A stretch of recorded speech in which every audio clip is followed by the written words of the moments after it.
You suck at cooking, yeah, you totally suck. The bacon tomato melt is a quick and easy sandwich that's also swift and simple because there's few ingredients and also because there's not a lot of things on it. It's also very versatile as it can be eaten for breakfast or lunch, but not for dinner. This is an open-face sandwich. A good sandwich starts with good fresh bread made in a factory. Don't forget to remove any residual debris from the bread making process. If you prefer, you can pick wild bread, but there's still going to be debris, so be careful and make sure to give it a good shake. Now I'm going to fry some bacon in an open-faced oven, and I'm cutting it with scissors because that's the easiest way to cut raw bacon. If you're not feeling confident with your bacon cooking technique, remember that it's called bacon, not bacont. And while baked bacon is better bacon, the best bacon is the bacon you're making. Now I'll just towel dry these off to deepen their crispitude. Now we'll throw these bread slices in the vertical undo. Later, we'll toast them in the horizontal undo, so that we get the heat going from both directions, which will turn this into multi-directional roasted toast. And now we'll take a tomato and start separating it into rows along the tomato's natural fault lines. When I had this sandwich as a kid, I didn't want the tomato.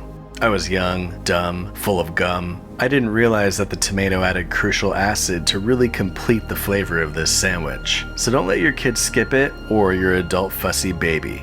Now shred some cheddar into a bowl or against your cutting board if you find wood to be more stable than space. I'm using cave-aged cheddar, but you can use cellar-aged, attic-aged, hole-aged, hayloft-aged, wormhole-aged, or if you're in a rush, time machine-aged. I'm also going to shred up some Gruyere. You can also just use one cheese if you want. Nowhere in the rules for this sandwich does it say you have to use 2 cheeses, so don't feel pressured. So we'll take that lightly toasted bread, then slather it with some creme d'oeuf, aka mayo. Now we'll lay the tomatoes down to sleep and pray that salt will make it taste good. You know what they say, salt is to tomato as earth is to the ground or whatever. And we'll add some pepper.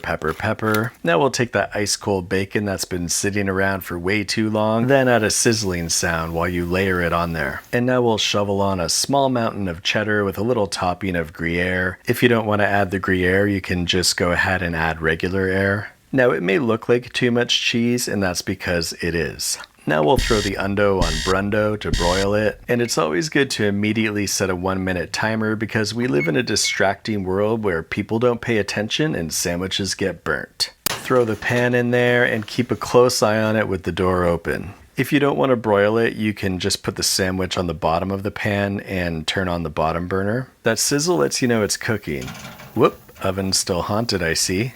Alright, that took like 40 seconds max to melt the hell out of that. Don't forget to scrape off and eat the keto crackers. As you can see, I lied about it being too much cheese, as it was the perfect amount of cheese. So that's the sandwich. It's like a hot BLT without the L but with the C. It's a BTC with blocks of flavor chains that you can mine with every bite. Make sure to squint when you look at this because if you open your eyes all the way, your corneal arteries will start to clog just from looking at it. So please be careful.